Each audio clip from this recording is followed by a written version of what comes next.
notre première invitée. C'est Audrey-Anne Blackburn. Donc, je vais te laisser te présenter, Audrey-Anne, là, plus en détail. Euh, d'où est-ce que, en fait, ton entreprise, le genre de poste que tu occupes, et etc. Oui, donc comme Nathalie l'a indiqué, mon nom c'est Audrey-Anne Blackburn-Bellé. J'ai terminé en fait, j'ai complété mon DEC au Cégep de Jonquière en technique de génie mécanique de 2010 à 2013. Donc, j'ai terminé en 2013 en option conception. Puis, j'ai poursuivi mon parcours à l'université que j'ai terminé en 2017 à l'UQAC à Chicoutimi en génie mécanique également. Donc, actuellement, je suis ingénieure mécanique pour la compagnie Hydrep. On est situé dans le parc industriel à Jonquière et on est un manufacturier d'équipements industriels spécialisé en conception hydraulique. Donc, là-bas, je suis ingénieure et chargée de projet. Donc, ma fonction, en fait, là, c'est d'assurer la liaison entre les différents départements de l'entreprise, notamment la conception, puis à la fabrication. Puis ensuite, on assiste également l'installation et la mise en route des équipements qu'on produit. Donc,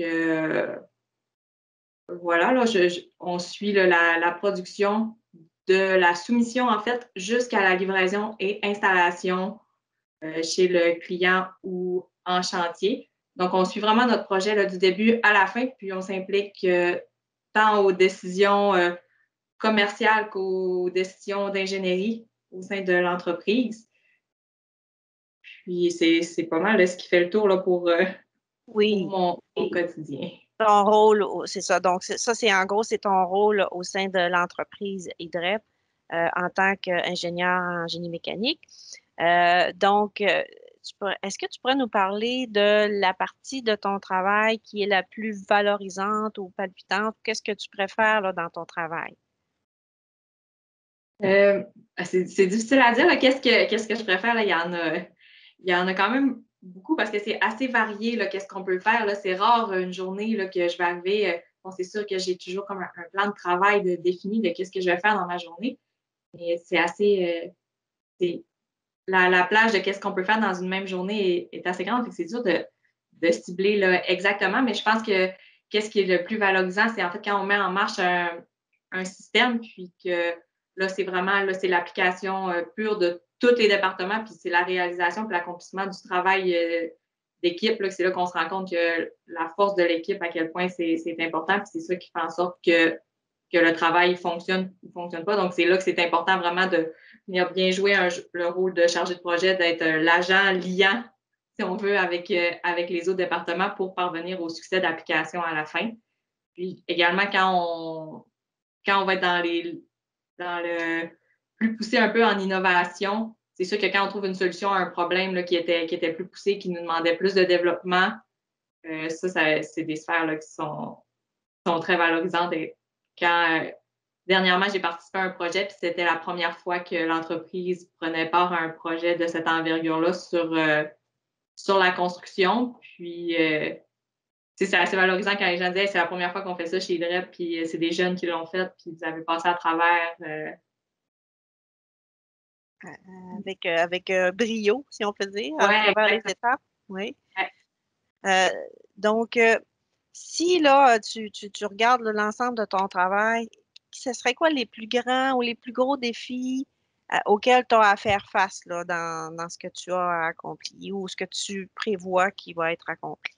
Ben, c'est sûr que ça va être un peu paradoxal parce que je parlais d'innovation juste avant, mais c'est aussi ce qui fait partie des plus gros défis là, dans notre travail, c'est qu'on travaille en ingénierie, en fait, on travaille dans l'inconnu. La plupart du temps, comme je disais, c'est rare qu'on arrive une journée et que c'est super défini qu'est-ce qui va se passer dans la journée. C'est assez, pas vague, mais c'est appelé à changer rapidement, puis souvent même dans une même journée.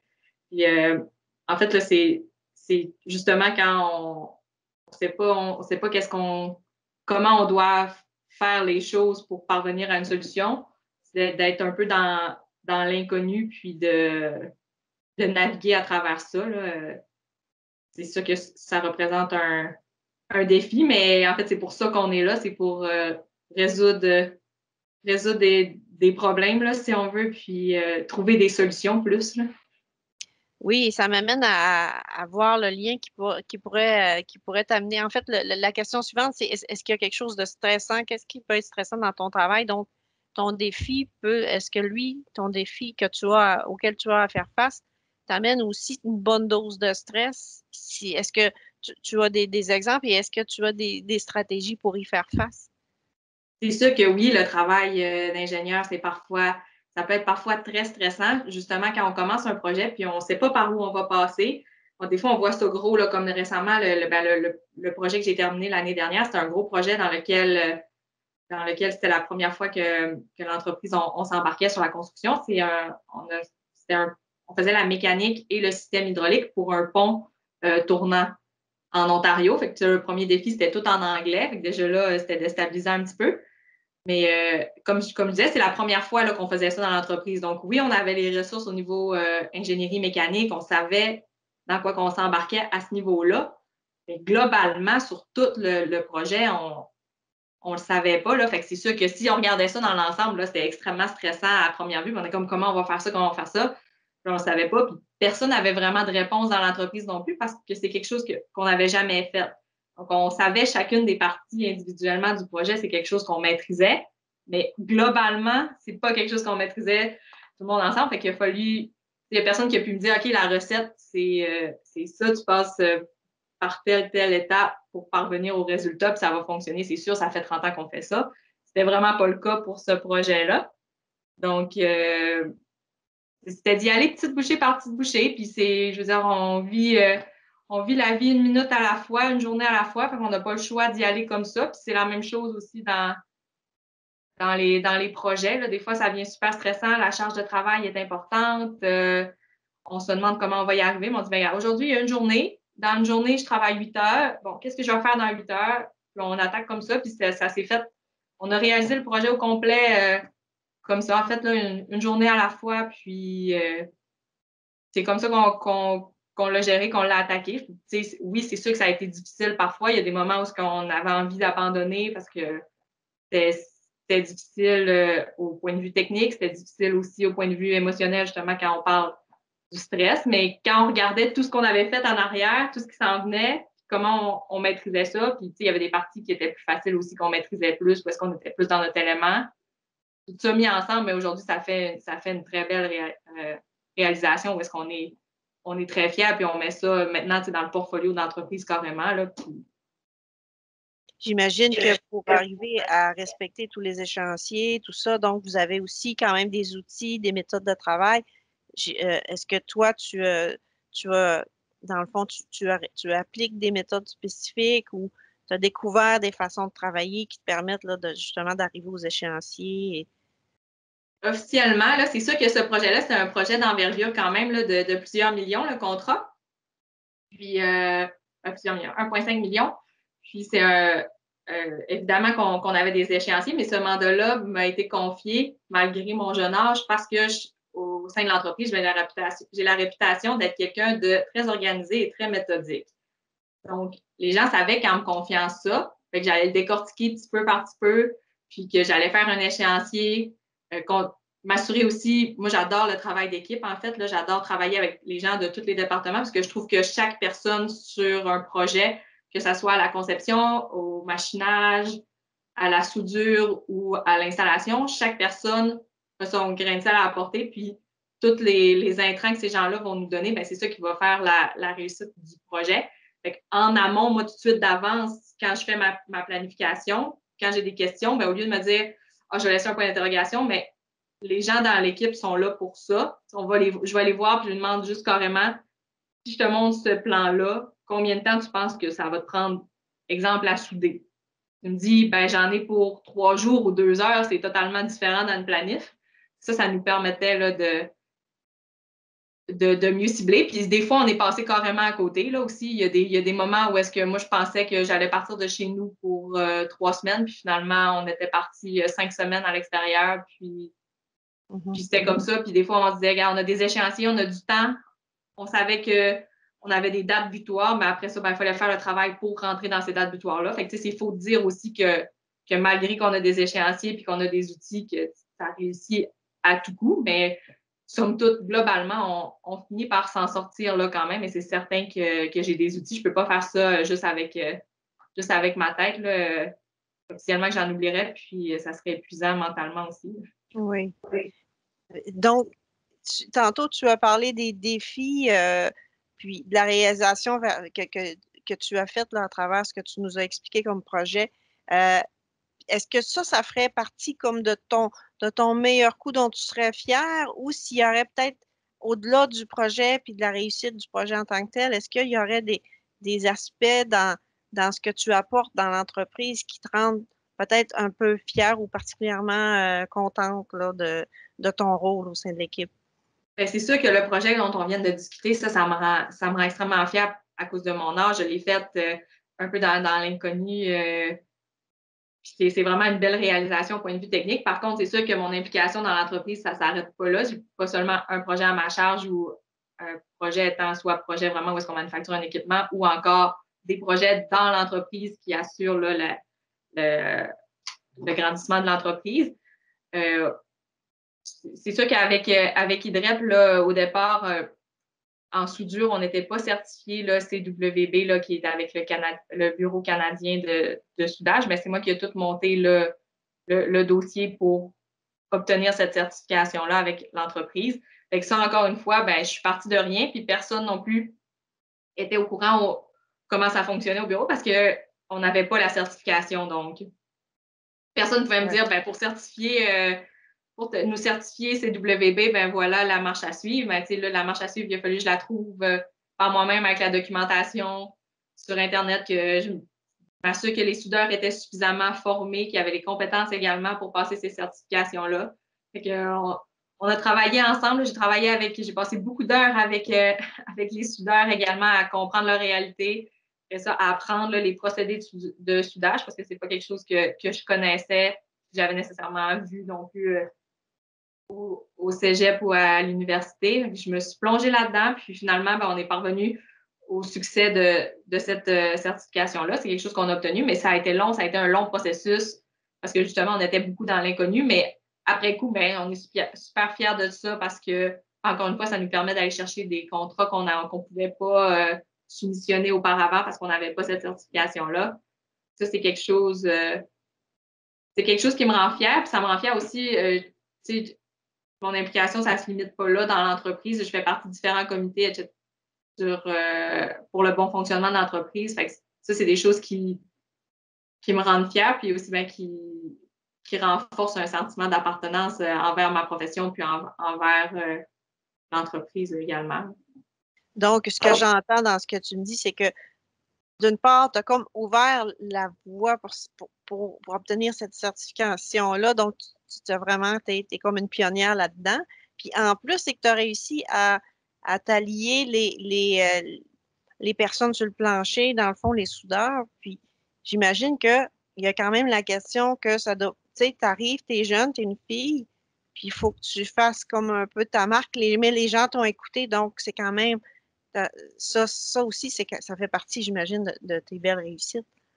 Ouais, oui, c'est sûr, officiellement, là, c'est sûr que je suis une fille en génie mécanique. On n'était pas beaucoup là à l'école. Au cégep, on était deux. À l'université, on était un petit peu plus, là, mais quand même, dans l'entreprise, au projet, là, charge de projet, je suis la seule femme, puis il n'y en avait jamais eu non plus, à part peut-être quelques stagiaires, mais c'était une première pour l'entreprise.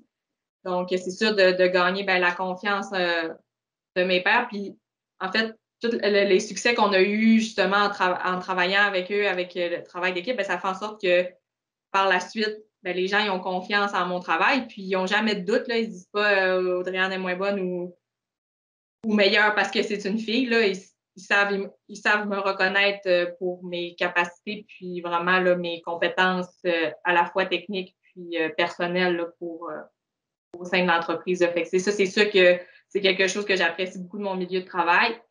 C'est que, à la base, ben, j'ai eu quand même ma chance en étant une femme dans un domaine typiquement masculin. Puis là, ben, après coup, ben, tout le monde en bénéficie parce qu'on a plusieurs succès d'application sur plein de choses, en fait, là, tant au niveau là, de l'entreprise qu'au niveau des projets. Mhm. Oui, quelque chose pour... en fait, tu as ouvert la voie de différentes façons, si on peut dire, là. Oui, on peut dire ça comme Ouais. Est-ce que tu as rencontré, pardon, est-ce que tu as rencontré des gens qui t'ont motivé, qui t'ont influencé, qui ont fait en sorte que tu prennes ce chemin-là puis que tu arrives finalement à réaliser ce que tu souhaitais? Pas vraiment, là, pas dans mon entourage personnel directement. Là, je suis pas, chez nous, c'est pas ingénieur de père en fille ou de mère en fille depuis tant de générations, puis que je reprends l'entreprise de mes parents. C'est pas du tout ça. En fait, dans ma famille immédiate, j'avais pas de modèle en ingénierie. Euh, donc, bon, mon choix, là, c'est sûr que je sais que ça arrive souvent là, au cégep. Là. Mon choix s'est fait un peu à minuit moins quart le 28 février. C'est 1er mars, je pense, la date. Oui, exact. Bon, ben, le 28 février à 7 heures le soir, je pense que je n'étais pas encore inscrite au cégep. Puis ça s'est tranché sur bon, faut que je me rende au cégep en autobus. Est-ce que c'est plus vite à Chicoute ou à Jonquière? C'est un peu de même que c'est allé. Finalement, bon, ça l'a bien donné, ça l'a collé, mais ça m'a collé à la peau, ça a fait, puis j'étais bien dans mon milieu. Il y a aussi le fait que j'étais quand même un peu orgueilleuse, là, parce que c'est pas à tous les moments où est-ce que, tu sais, je peux pas dire, ah oui, j'étais dans mon élément à tout moment, puis comme un poisson dans l'eau, puis j'avais un modèle qui pouvait me soutenir, puis m'aider quand ça allait pas bien. C'était pas tout à fait ça. Fait c'est sûr que oui, j'ai eu des moments plus difficiles, j'ai eu des moments de découragement, mais j'étais quand même je suis quelqu'un d'orgueilleuse euh, dans ce sens-là, en fait, là, puis je voulais vraiment me rendre au bout de mes études, du moins de mon DEC en génie mécanique. C'était un objectif personnel que je m'étais fixé. Je m'étais dit, bon, pour l'université, on réévaluera, là, c'est pas grave. Mais au moins, fais ton DEC en génie mécanique, là. À moi, c'est sûr que j'étais pas malheureuse non plus tant que ça dans ce que je faisais, là, pour l'avoir complété. Mais, euh, mais non, tu sais, j'ai pas eu d'exemple. Même j'ai eu une tante qui me dit voyons, si t'en vas en génie mécanique, c'est que tu vas faire là. Fait que c'est un peu l'inverse au final, mais somme toute, je m'en suis bien sortie. C'est sûr que oui, là, maintenant dans ma carrière, oui, j'ai des modèles, puis j'ai des gens super inspirants avec qui je travaille, puis auxquels je peux m'identifier. Euh, que c'est parfois c'est dans mon milieu de travail officiellement, mais tu sais, c'est pas juste au niveau de l'ingénierie, là, c'est dans même d'autres sphères de l'entreprise.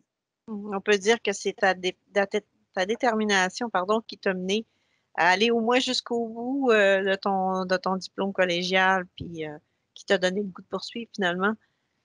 Oui, puis exactement. Puis en fait, avant de me décourager comme complètement, ou je voulais avoir fait un stage en milieu de travail, je me suis dit, tu sais, tant que je ne ferai pas un stage, tant que je n'aurai pas essayé pour vrai, ou au moins été voir qu'est-ce que c'était pour vrai, mais je peux pas dire que j'aime pas ça. Tu sais, c'est comme si tu n'as jamais mangé quelque chose, tu peux pas dire que tu n'aimes pas ça, mais pour moi, c'était un peu la même chose. Je pouvais pas dire que j'aimais pas ça, le génie mécanique. Quand ce qu'on faisait à l'école, c'est très vague. Là, tu sais, le cégep, l'université, ce qu'on nous offre, c'est un coffre à outils, c'est un beau coffre à outils où est-ce que tu sais où trouver l'information, comment la trouver, comment la développer. Mais tu sais, ça te donne pas, c'est pas un métier concret, là. Donc, pour moi, c'était important là, de faire un essai en entreprise, en fait, là, de faire des stages. J'ai fait un stage au cégep, un stage à l'université. Ça m'a permis de confirmer des choses. Puis en fait, c'est aussi avec mon stage de fin d'études au cégep, il y avait quelqu'un, une autre femme qui travaillait, puis elle était venue voir, puis elle a dit Audriane, honnêtement, je te sens vraiment à ta place. Puis le fait que cette personne-là m'ait dit ça, je pense que ça m'a conforté dans mon choix parce que moi, je n'avais pas cette vision-là de moi, mais que quelqu'un d'autre qui avait l'expérience, puis plus âgé que moi, qui vient de me dire ça, en plus, une autre femme dans le même domaine, qui me dit Je te sens vraiment à ta place. Ben là, ça m'a comme conforté dans mon choix, puis ça m'a donné envie de poursuivre aussi. Oh, c'est merveilleux. On remercie cette dame qui a permis. Ouais, Donc, pour, euh, pour exercer ton métier là, d'ingénieur en mécanique, ou même si tu peux peut-être te projeter dans la situation où tu étais technicienne en génie mécanique, quelle sorte de qualité tu penses que ça prend? Quel genre de profil de personne il va réussir là-dedans? je pense que c'est une qualité qui peut être assez générale ou qui se développe facilement. Là. C'est quelque chose qui est atteignable pour tout le monde. Puis je dirais que c'est vraiment c'est l'organisation du travail, d'être organisé dans son travail puis d'être méthodique. Puis c'est la même chose pour avoir un bon succès dans nos études. En fait, moi, c'est même ce qui m'a sauvée pendant mes études, c'est de m'organiser. parce que je n'étais pas organisée au départ. Puis à un moment donné, j'ai eu un point tournant où est-ce que je me dis, là, c'est assez, là, c'est du sérieux, là, t'achèves tes études, c'est le temps qu'on focus. Puis à un certain moment, je me suis décidée que j'allais être méthodique, organisée, puis j'allais arriver à mes cours préparés, puis j'allais avoir une longueur d'avance. Puis c'est à ce moment-là que tout a changé pour moi. Puis c'est à ce moment-là aussi que les opportunités se sont présentées à moi, en fait, là, même au sein de l'entreprise. C'est vraiment ça qui a fait en sorte que j'ai été capable de me démarquer, que les gens ont eu confiance en moi rapidement, puis à un jeune âge aussi. C'est pas parce que j'étais meilleure sur le point de vue technique ou que j'avais plus d'entre-gens ou que j'étais belle puis fine ou peu importe. C'est vraiment parce que j'étais organisée puis que les gens savaient que s'ils me confiaient un mandat puis je lui disais à vendredi à 4 heures, tu vas l'avoir sur ton bureau. Puis vendredi à 4 heures, je l'avais sur le bureau.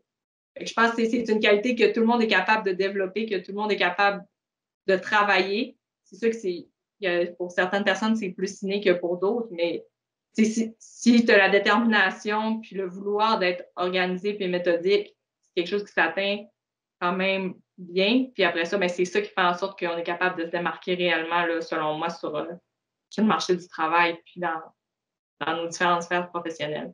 Super. Donc, ça rejoint un petit peu le dernier petit point que j'aimerais que tu abordes. Le petit conseil que tu donnerais. Donc, c'est un peu ça, là, c'est de Oui, développer. officiellement, là. Officiellement, puis il n'est jamais trop tôt pour être bien organisé, que ce soit au cégep, au secondaire. Il n'est jamais trop tôt. C'est sûr que souvent, on a tendance à dire il n'y a pas de meilleure minute que la dernière minute, mais c'est pas mal moins stressant quand tu n'es pas à la dernière minute. Premièrement, c'est ça, ça vient entrecouper d'autres points qu'on a parlé plus tôt. Mais honnêtement, moi, c'est ce qui a fait toute la différence dans mon parcours scolaire. Puis même, je l'ai fait tard, je l'ai fait à l'université, ce virage-là. Et à ce moment-là, quand on regarde mon relevé de notes, par exemple, là, on le voit, là, il y a une ligne franche entre le moment où j'ai décidé de m'organiser avant-après. On le voit, il y a vraiment un avant-après. Puis, ben, cet avant-après-là, moi, je l'ai eu en arrivant sur le marché du travail. En fait, quand j'ai fait mon stage en entreprise, c'est là que je me suis rendu compte, OK, là, c'est sérieux pour vrai. Puis, on peut pas perdre notre temps comme j'avais un peu l'habitude de faire auparavant. C'est vraiment le conseil que je donnerais, moi, c'est d'être organisé puis méthodique. Puis après ça, il n'y a pas de défis qui sont trop grands, puis on est capable de tout accomplir parce qu'on sait où est-ce qu'on s'en va, puis on a un plan de travail. Fait qu'après ça, ben, oui, il va y avoir des embûches, mais c'est sûr que ça ne sera pas insurmontable. Super. Ben, merci pour tous ces beaux conseils, en même temps que de nous donner des beaux exemples de ton parcours. J'aimerais savoir, parmi les personnes, les participants qui sont avec nous ce soir, est-ce qu'on aurait des questions pour Moi, Audrey-Anne? j'aurais des questions, moi. Vas-y. OK. Dans le fond, là, j'ai deux questions. Est-ce que tu es parti du secondaire en sachant déjà que l'ingénierie, c'était exactement ça que tu voulais faire, ou bien t'es allé en génie mécanique, puis il y avait quelque chose qui manquait, puis il fallait absolument que tu poursuives ton chemin à l'université? Non, ben en fait, comment j'ai choisi ça? Comment j'ai choisi génie mécanique entre le secondaire et le cégep? C'est que j'étais allée par élimination. Je voulais pas faire sciences nature parce que je détestais la bio puis la chimie. Fait que là, je me suis dit, bon, OK, ça va tomber sur un deck. Fait que là, ça va être un deck en technique physique. J'étais là, OK, bon, qu'est-ce que je veux faire? Je savais pas vraiment. Là, puis je me suis dit, en fait, pour répondre à ta question, je savais que je voulais aller à l'université. Mais en fait, je le savais, mais je le savais pas tant que ça parce que je voulais pas faire sciences nat parce que je voulais me laisser une porte ouverte avec la fin de mes études. Je m'étais dit, bon, tant qu'à faire 2 ans, je préférerais faire 3 ans au cégep. Puis après ça, ben, j'aurais un métier si jamais je ne veux pas aller à l'université ou j'aurais une base différente avec un parcours technique. Là. Fait que j'avais quand même l'idée là, ouais, d'aller à l'université à la base, mais je ne savais pas si j'allais y aller en génie. En fait, là, j'ai hésité vraiment longtemps. Là, pendant une longue période de mes études, je ne voulais absolument pas y aller en génie. C'était plus là, un domaine là, comme relations industrielles là, qui m'aurait intéressé. Que ça répond à ta question? Oh, oui, ça répond très bien, merci beaucoup. Ouais, merci, Jacob, et merci, Audrey-Anne. Est-ce qu'il y aurait d'autres questions?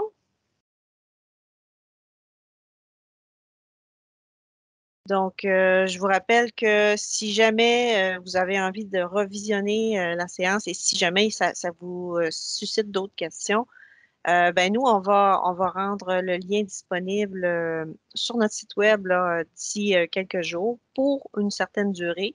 Et puis, entre-temps, il sera toujours possible de soit d'inscrire des questions dans le chat ici parce qu'il va rester actif ou encore à envoyer une demande là, via notre site web où on peut, il y a un bloc contact là, qui nous permet de poser nos questions directement à une personne de l'information scolaire, soit moi ou ma collègue Mégane Maltais. Donc, il sera toujours possible de revenir sur le parcours d'Audrey-Anne et peut-être de la mettre en contact avec vous si vous avez d'autres questions. Donc, ça ferait, en fait, ça clôt la séance qui concerne le parcours d'Audrey-Anne, qui a fait son programme en génie mécanique au Cégep de Jonquière.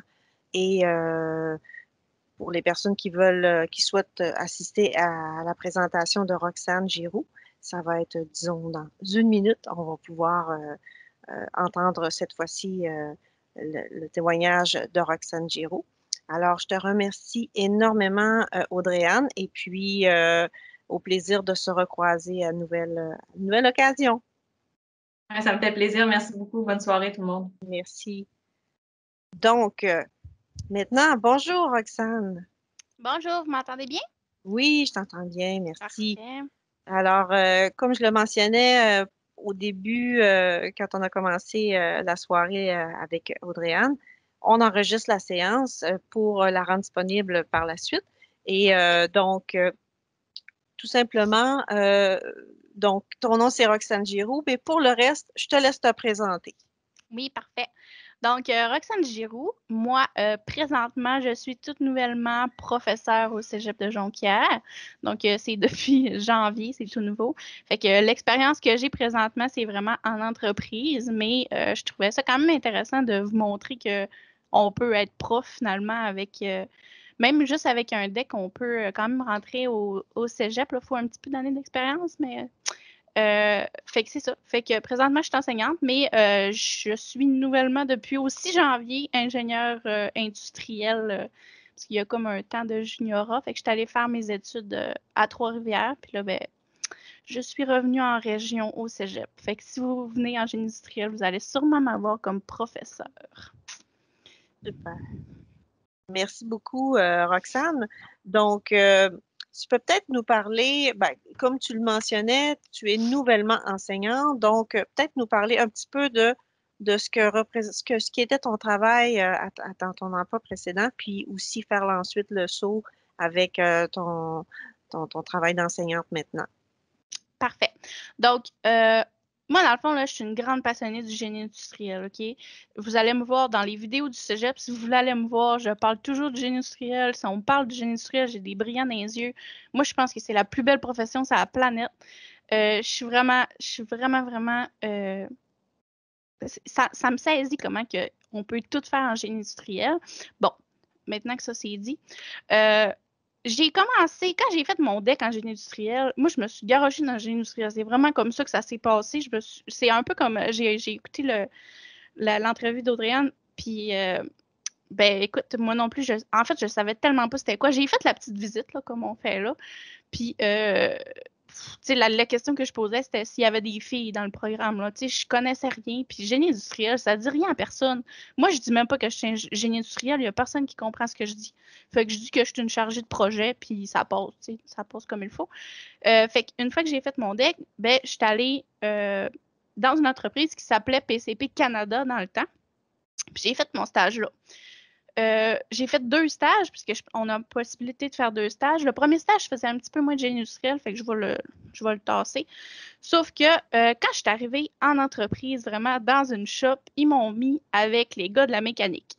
Puis, bon, moi, là, la petite fille qui arrive dans la gang de gars, j'étais pas sûre. J'étais comme, puis là, il y en avait un gars qui était vraiment épeurant, puis là, j'étais comme pas sûre. Finalement, j'ai été en stage là tout l'été. Ils m'ont pris en plus longtemps, puis après ça, je suis partie à l'université. Mais le stage que j'ai fait suite à mes années de cégep a vraiment été je vais m'en souvenir toute ma vie parce que j'ai vraiment utilisé des choses que j'avais vues durant mes cours. On pense qu'on n'utilise pas qu'est-ce qu'on voit pendant nos cours, mais sérieusement, j'ai vraiment utilisé ça. Puis ben là, après ça, je suis allée à l'université, puis je me suis dit, tiens, je vais recontacter cette entreprise-là qui avait changé de nom, qui est rendue PCP Aluminium. Puis, comme de fait, il y avait besoin. Je me suis comme faufilée un peu, là, mais ils ont pris le premier ingénieur qui engageait pour faire du génie industriel. Fait que je suis rentrée là, il n'y avait jamais personne qui avait eu un poste d'ingénieur, premièrement, un poste de génie industriel. Les gens ne savaient pas c'est quoi ça faisait. Puis même moi, quand ils m'ont présenté mon poste, il n'y avait pas de l'air à plus vraiment savoir qu'est-ce que c'était. Fait que c'était comme un petit peu... Là, finalement, je me suis fait une place. Puis c'est ça, le génie industriel. C'est que il y a tellement de choses à faire pour améliorer une ligne de production. Puis ça va être le technicien ou l'ingénieur qui va faire la différence entre des bons projets d'amélioration puis des mauvais. Parce que moi, là, tout le long du temps où j'ai travaillé en usine, c'était toujours des projets que c'était moi qui disais, bon, là, on va avoir un projet à faire là parce que ça va être vraiment important. Puis tu sais, quand j'ai terminé, parce que là, je viens de quitter, là, on avait un gigantesque projet sur 2 ans, puis encore une fois, c'était un projet où on a besoin de beaucoup d'organisation. Je sais qu'Audrey en parlait aussi tantôt. Fallait que je m'organise, puis le projet en tant que tel, c'est moi qui l'ai mené de A à Z. Les projets d'amélioration, c'est souvent ça. Puis, le génie industriel, c'est beaucoup les méthodes, là, fait que c'est sûr qu'on jouait beaucoup dans les méthodes. Par exemple, on voulait que les gars sur les machines soient capables de faire comme travailler sur 4 ou 5 machines au lieu de travailler juste sur une, parce que quand il n'est pas là, le gars, ben, je dis le gars, là, mais c'est pour... il n'y avait pas beaucoup de filles. Mais le gars, s'il est juste sur sa machine, il part manger, puis qu'il n'y a personne qui est assez formé sur sa machine, ben, c'est important qu'on soit capable de le remplacer. Ça a l'air vraiment anodin, mais des petites choses comme ça, dans une entreprise, il y en a à tonnes. Fait que c'est pour ça que là, on a décidé que les gars, il fallait qu'il y ait toute la formation. Mais là, c'est d'organiser les formations. Qu'est-ce qu'ils vont avoir comme formation? Est-ce qu'on ajoute des choses? Comme là, on voulait ajouter l'entretien des machines dans leur formation. Parce que d'habitude, c'était les mécanos. Mais là, on voudrait que les mécanos fassent plus de projets d'amélioration puis que les gars sur les machines fassent leur entretien. Fait que c'est toutes des méthodes comme ça. On avait des projets aussi sur la scie horizontale, sur une grosse fraiseuse. Puis on voulait qu'il y ait plus de plaques qui sortent. Fait que c'est de travailler avec les équipes pour que ça fonctionne bien, puis qu'on réussisse à sortir plus de plaques, parce qu'on faisait des plaques c'est de l'aluminium. On prend les lingots de l'alcan, puis on les coupe sur des scies. Puis après ça, il sort des grosses plaques, puis on va les fraiser. Puis en tout cas, ça sert pour des moules ou bien pour... souvent dans le médical, ils l'utilisent. Fait que c'est ça. C'est ce qu'on fait chez PCP. Puis on voulait qu'ils sortent plus de plaques. Fait que c'est dans ce cas-là où on demande à quelqu'un en génie industriel de nous aider à faire des méthodes, à travailler avec l'équipe. Fait que c'est pas mal ça que je faisais. Puis c'est sûr qu'il fallait que je sois bien autonome parce que c'est moi qui ai tracé la trail du génie industriel dans cette PME-là. Parce que ça arrive vraiment pas souvent que les PME ont une équipe, par exemple, de génie industriel pour faire avancer les choses. Fait que c'est pas mal. J'ai vraiment tapé à trail pour que ça puisse continuer. Autrement dit, là, si on veut faire image, là, quand tu arrives, toi, là, ta fonction chez PCP, c'était vraiment de voir tout ce qui pouvait entraver la production, puis voir à améliorer, à ce que ce soit plus efficace, plus efficient, plus rapide.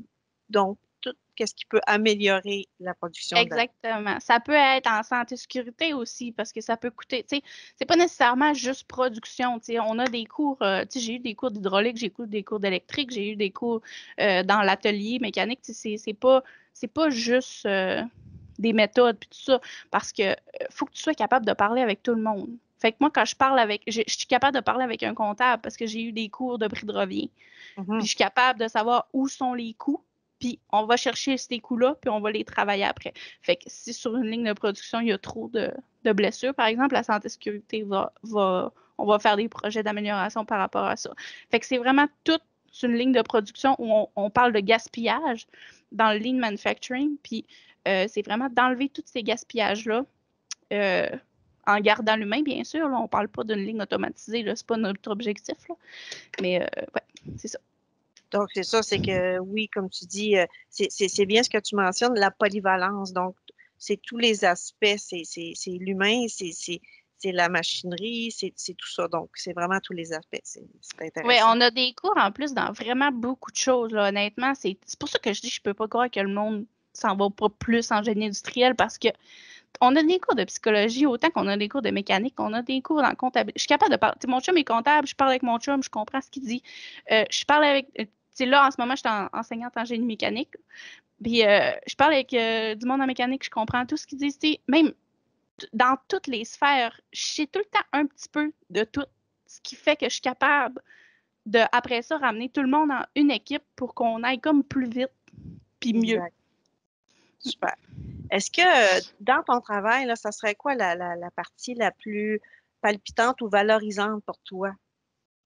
Bon, là, c'est sûr que quand on réussit à faire un projet, puis que les gars, je dis toujours les gars, je m'excuse, je vais continuer. Un terme Les général. gars, ouais, c'est ça.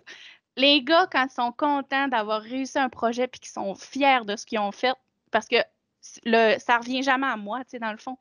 Puis quand ils sont fiers avec l'équipe de ce qu'ils ont produit, puis que là, ils en parlent aux autres, moi, ça, là, non.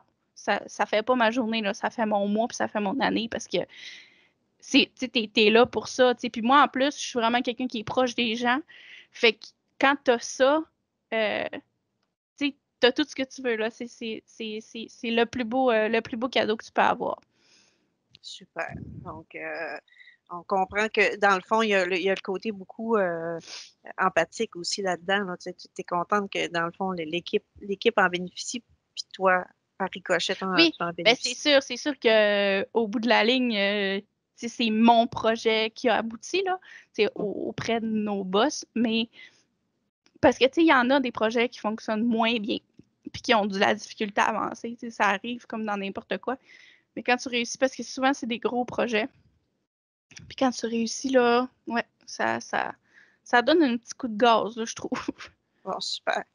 Est-ce que dans ton travail, là, c'est sûr qu'il doit en avoir, mais quel serait un des défis en particulier auxquels tu as à faire face?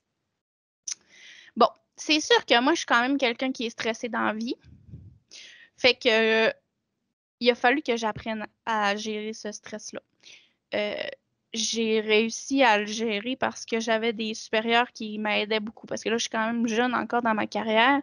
Fait que quand j'avais un boss qui me supportait et qui me suivait pour voir à quel point que mon niveau de stress puis tout ça.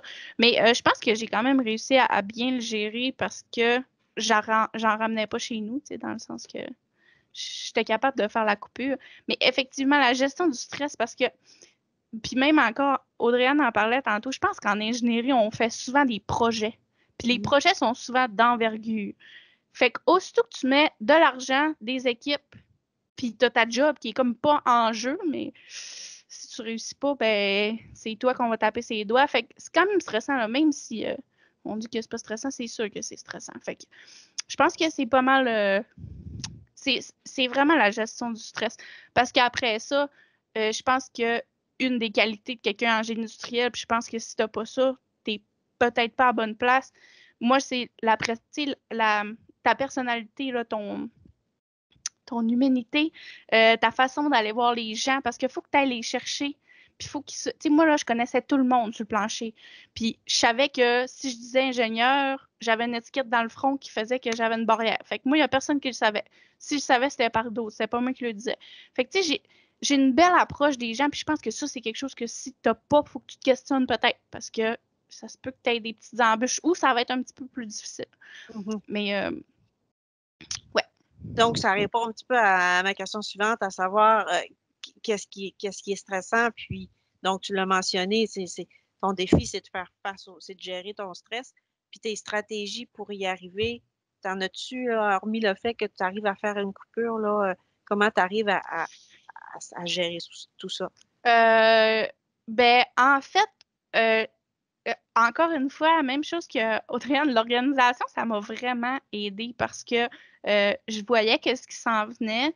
Puis, tu sais, par exemple, juste dans ma job de prof, par exemple, là, en ce moment, j'aurais de quoi capoter parce que je suis nouvelle pas en prof, fait que j'ai vraiment beaucoup, beaucoup de choses à faire.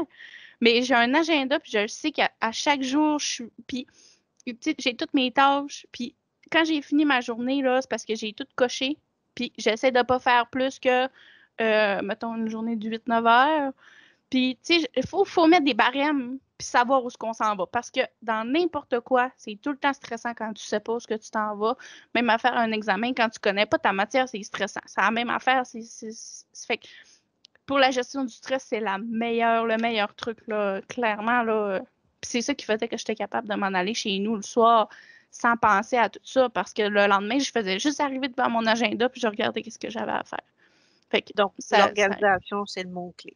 Oui, je pense que oui. Est-ce qu'il y a des moments où tu te dis, hey, je suis vraiment chanceuse de faire ce métier-là, comme par exemple? Moi, le génie industriel, en fait, là, j'ai vraiment hésité à m'en venir au cégep en tant que professeur parce que je ne ferais plus ma job. Parce que, tu sais, là, je suis vraiment rendue comme professeur de ça. Je pense que c'est un point fort pour moi parce que je vais être capable de transmettre ma passion. Sauf que je vais avoir de la misère à faire. En fait, je suis chanceuse à tous les jours. Tu sais, quand je fais juste, tu sais, je prends juste une bière l'été là, sur mon patio, puis j'en suis fatigante là, de parler de ma job, puis de mes projets, puis que j'aime dans le monde, puis là, les gars, ils me niaisent, puis je m'entends bien, puis que, tu sais, le fait que mes projets fonctionnent, puis que les gens me font confiance, là, tu sais, puis il était vraiment triste que je parte, là, l'entreprise où j'étais. Fait que ça, tu sais, j'étais chanceuse quand même d'avoir cet emploi-là. Puis c'est une passion vraiment là. Je vous le dis, allez écouter le vidéo que j'ai faite pour le cégep, on le voit que c'est. J'adore ça, puis tout le monde peut aimer ça. Je comprends pas pourquoi on ne pourrait pas parce que c'est tout. Tu sais, moi, je dis que je faisais des projets, là, mais vous pourriez être, par exemple, quelqu'un en santé-sécurité. Vous vous occuperiez juste de la santé-sécurité. Vous pouvez être quelqu'un qui va faire la gestion de la maintenance d'une entreprise. J'ai une de mes amies qui fait ça.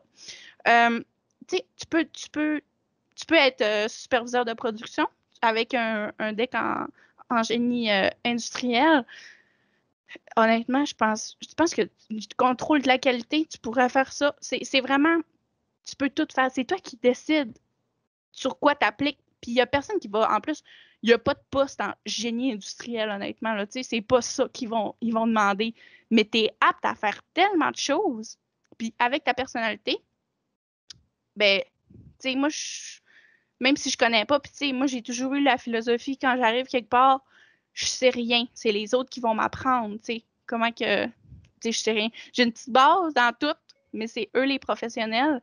Fait que j'ai toujours fonctionné comme ça en me disant je connais rien. Fait que rendu là, t'arrives, puis tu l'apprends, puis tu peux tout faire, t'as une base quand même, là, tu sais, fait que C'est l'ouverture. Ton ouverture, c'est un autre mot-clé, ça aussi. Oui, effectivement, c'est sûr que oui. Puis c'est apprécié aussi, là, quand vous faites vos stages, là, par exemple, c'est apprécié quand même quelqu'un qui sait rien, là. Ça a l'air un peu niaiseux, là. Non. Mais quand tu arrives puis tu sais que tu sais rien, là, t'es décollé, tu montes déjà dans l'estime de l'autre, t'écoutes tout, tu prends tous les trucs que tu peux avoir. Puis tu sais, je suis rendue quand même ingénieure, puis c'est toujours la première approche que j'ai, même en tant que prof en ce moment. Toutes les autres profs ils ont plus d'expérience, fait que je prends tout ce que je peux d'eux autres. Je pense que ça, c'est une des clés aussi qui fait qu'on m'apprécie déjà tout de suite en startant parce que je demande conseil à tout le monde, fait qu'ils sont contents de m'aider, tu sais. Est-ce que ça pourrait être en fait un peu ce dont tu es le plus fier? Parce que là, ma prochaine question, c'était quel coup dont tu es le plus fier? Quelle réalisation? Oh mon Dieu, quelle réalisation je serais le plus fière? Écoute, j'ai fait un projet chez PCP qui était le nombre de plaques, qu'il fallait augmenter le nombre de plaques à l'heure. Puis c'était un projet, c'était la première fois que j'animais un Kaizen. Vous connaissez probablement pas ça, mais c'était un bloc de 3 jours qu'on est en salle. Puis on réalise un projet de A à Z. On fait l'état initial de comment qu'on est présentement. Puis là, après ça, on fait des améliorations. Puis on va l'implanter sur le plancher. Puis j'avais genre l'influenza là, pendant que je faisais ça. Fait que genre, Puis on a réussi à faire vraiment quelque chose de fou, là. On a réussi à apporter... Oh, mon chat.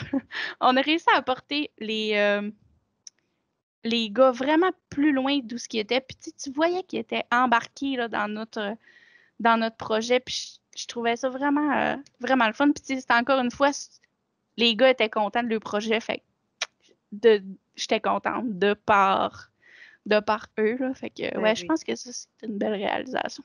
Super. Merci beaucoup. Est-ce que tu as rencontré des gens qui t'ont peut-être influencé ou motivé dans ton parcours, qui ont peut-être joué un rôle dans ce que tu es devenu ou ce que tu as réalisé? Effectivement, il y a quelques professeurs et personnes en milieu de travail. En particulier, la première personne, ça serait vraiment Danny Gobey, qui est la personne qui s'occupe du génie industriel présentement. C'est sûr que lui, c'était comme la première personne que j'ai rencontrée qui faisait ça. Ensuite, il y a eu des professeurs à l'université. Pour moi, c'est des modèles que j'appelle encore d'ailleurs. Quand j'ai des problèmes et que je ne sais pas trop quelque chose, je peux les appeler. Mais la personne, je pense, qui m'a été le plus précieux, puis encore aujourd'hui, c'est une ingénieure mécanique qui est à la retraite présentement. Elle s'est occupée de mon juniorat parce que quand on est ingénieur, on a 2-3 ans d'essai là, pour voir tes techniques, puis tu as besoin de quelqu'un qui te coach pour ça. Puis cette personne-là, mon Dieu, quand je disais que j'arrive puis je sais rien, là, mais cette personne-là, j'ai fait comme une éponge, j'y posais toutes les questions, je l'appelais, je ne sais pas combien de fois par jour. Puis elle était bien contente, parce qu'elle disait, tu veux tellement que, fait que, puis je pense que c'est important de poser les questions puis de s'accrocher beaucoup à ce que les gens nous disent pour réussir à bien avancer, là. Super. Est-ce que tu pourrais nous donner un petit peu les qualités ou les compétences ou les aptitudes à avoir pour réussir dans ton domaine? Bien, comme je disais, là, il faut quand même de l'autonomie. Parce que souvent, c'est nous qui traçons la trail de ce qu'on va faire. L'organisation, je pense que dans tout ce que j'ai dit, c'est pas mal ça. Puis le côté en génie industriel qui fait la différence avec les autres génies, je pense que c'est notre côté, je sais pas comment dire ça, mais c'est leader, puis être proche des gens, puis d'être... Il faut aller chercher les gens. Parce que tout seul, on fait tellement rien. Fait qu'en génie industriel, là, il faut vraiment qu'on ait une approche qui est vraiment plus humaine que peut-être d'autres génies qui sont comme plus... Tu sais, je sais que génie mécanique sont peut-être un peu... Ben, peut-être pas Audrey-Anne, parce qu'elle a fait beaucoup de projets, mais je sais qu'il y a des ingénieurs qui sont dans la conception, par exemple, ou ce que tu es peut-être plus isolé. Tu as peut-être moins besoin de cette partie humaine-là. Puis le génie industriel, ben, je pense que c'est quelque chose à avoir. Je pense que c'est ça qui fait la différence entre un bon ingénieur industriel puis un moins bon. Dans le fond, c'est qu'il faut qu'il rallie les gens dans le projet avec lui. Oui, parce qu'un ingénieur tout seul, ingénieur industriel tout seul, sérieusement, ça fait tellement rien. Là. Ouais. Il faut absolument que tout le monde soit avec toi. Puis après ça, tu as tout le mérite, puis c'est toute l'équipe qui a fait. T'aurais-tu un petit conseil à donner en terminant? Moi, mon conseil, là, c'est d'y aller en génie industriel puis d'aller voir. Parce que vous pouvez pas aimer ça. Il y a tout là-dedans. Puis en plus, là, je vous donne un petit cue. C'est comme le génie facile. On se fait écœurer avec ça, là. Mais c'est comme le génie qui est comme plus facile que les autres parce que on parle de méthode, on parle de choses pas mal plus fun. Fait que je pense que, allez-y, moi, c'est ça que j'ai fait.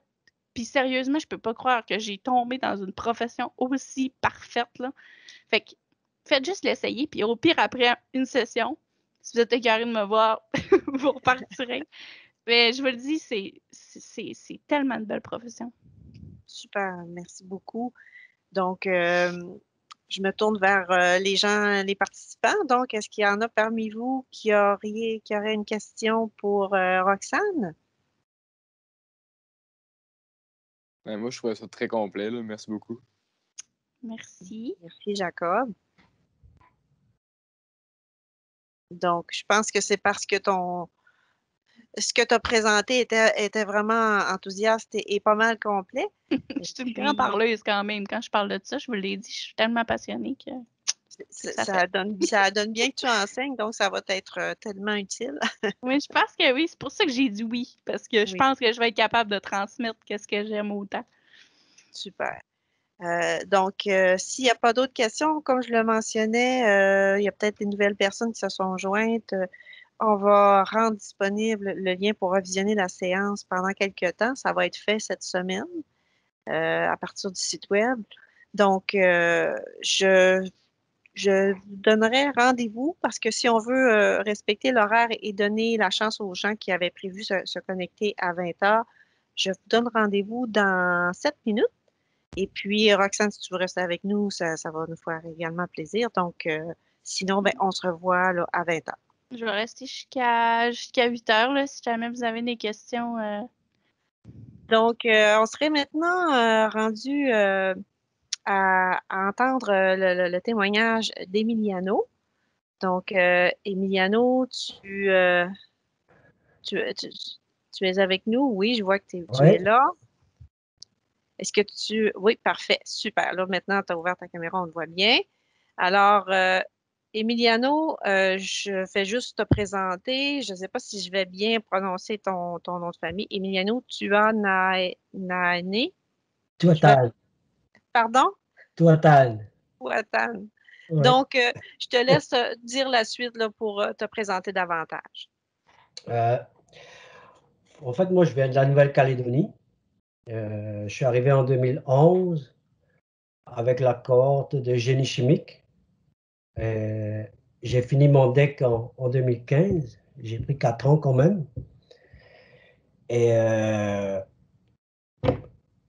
maintenant, je suis technicien de laboratoire chez Canadian Royalties au Nunavik. Super, merci beaucoup. Donc, en quoi consiste ton travail, Emiliano? Euh, Moi, mon travail, ça consiste à analyser le minerai pour le procédé, tout ce qui est teneur. Nous, on a 2 méthodes. C'est analyser les métaux de base, puis les métaux, les métaux précieux, comme l'or, palladium, tout. Euh, c'est par digestion et par pyroanalyse. On travaille avec un MP, c'est notre appareil de lecture, de mesure. D'accord, merci beaucoup. Dans ton travail, qu'est-ce que tu considères comme étant le plus valorisant, intéressant ou palpitant? Euh, En fait, il y a pas mal d'affaires, il y a pas mal de choses très. Quand moi, personnellement, avec l'étude que j'ai faite en génie chimique, puis de changer par après en technicien de laboratoire, c'est quand même 2 choses similaires, mais euh, travailler avec les appareils d'analyse comme le MP, c'est vraiment de savoir comment ça fonctionne, puis d'approuver les résultats et d'envoyer les certificats. C'est quelque chose de très, très, très valorisant pour moi, je trouve. Puis j'ai quand même appris très, très vite. Et, je continue encore à m'améliorer. Puis, mais aussi pour la préparation des échantillons, tout ce qui est digestion, tout ce qui est des solutions, puis la fusion aussi, la pyroanalyse.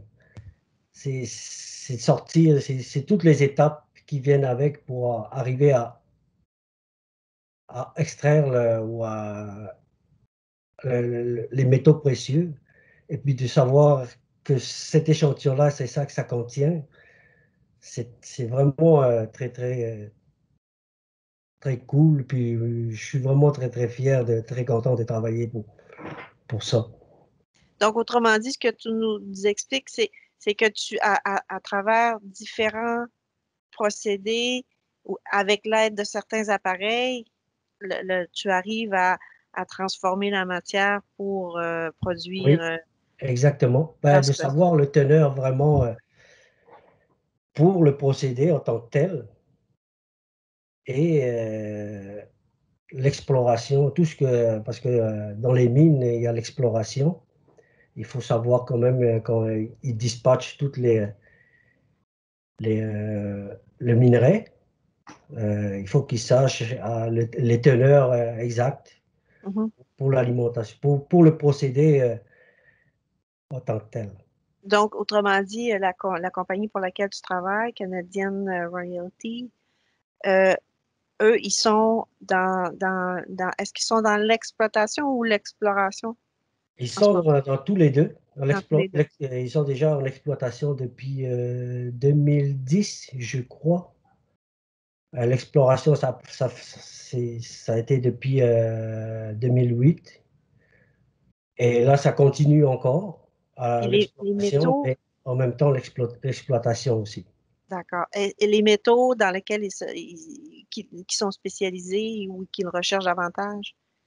Nous, nos métaux vraiment nos métaux de base, comme j'ai dit, c'est le nickel cuivre.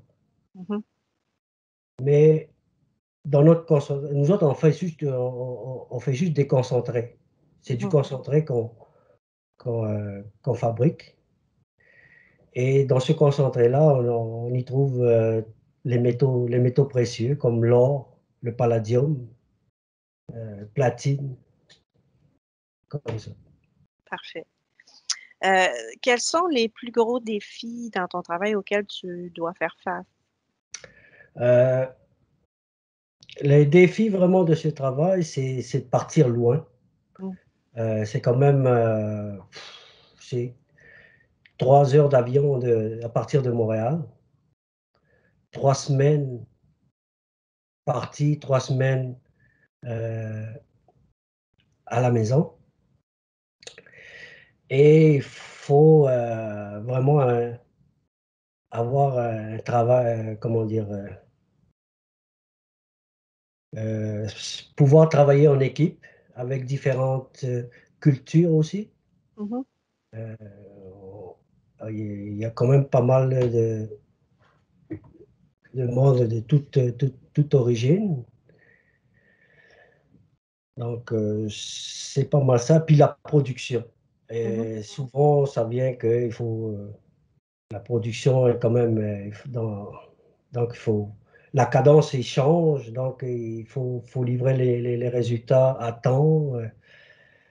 C'est Mais c'est un bon feeling, ça démontre, tu peux prouver vraiment ta capacité à gérer les méthodes d'analyse, puis t'entends tout ce qui vient avec. Mhm. Est-ce que ça peut être stressant, ton travail, parfois? Oui, mais c'est comme tout travail, il y a toujours des moments où c'est très stressant quand tu es responsable un petit peu ben, faut que tu livres les résultats. Et les ingénieurs ou les métallurgistes, ils attendent leurs résultats, ou les géologues. Donc, quand tout le monde il pousse pour avoir les résultats, il faut que tu sors, et puis avec de la qualité aussi. Donc, mais c'est très enrichissant comme feeling, je pense. Je trouve. C'est stressant, mais c'est un stress bien géré.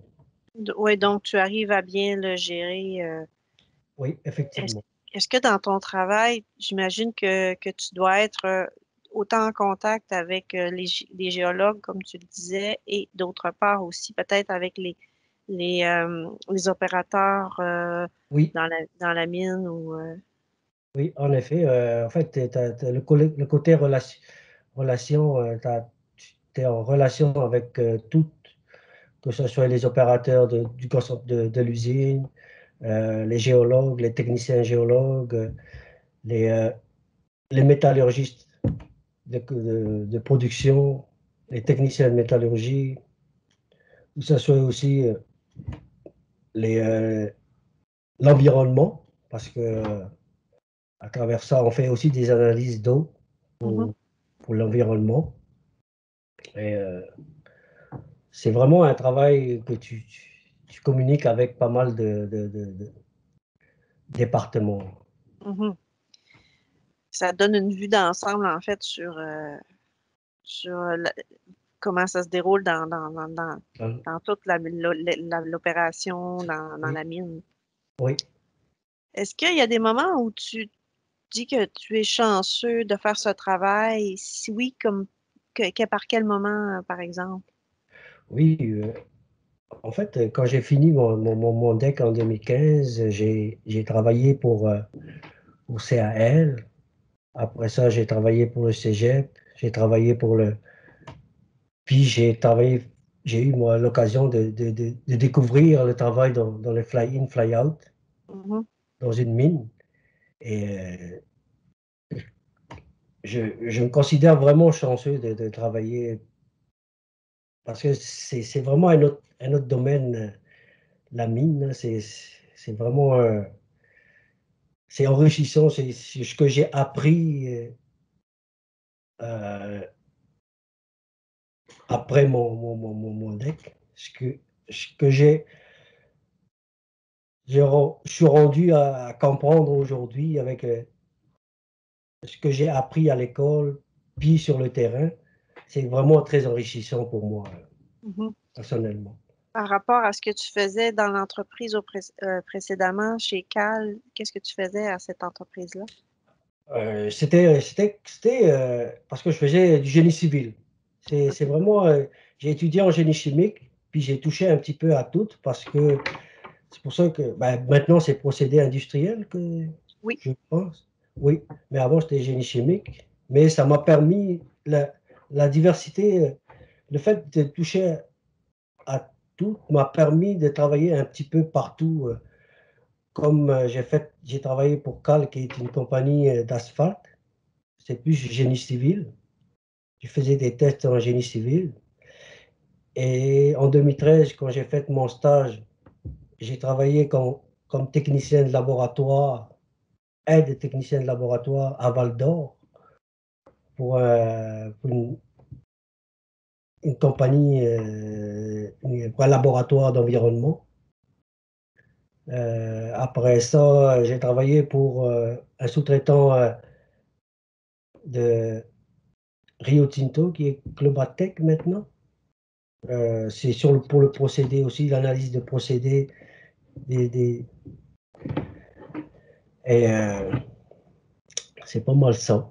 Ça t'a fait, en fait, dans le fond, ça t'a ouvert des portes qui t'ont mené quand même dans une diversité d'entreprises et de tâches aussi. Effectivement. C'est c'est- c'est- c'est là qu'on voit vraiment le-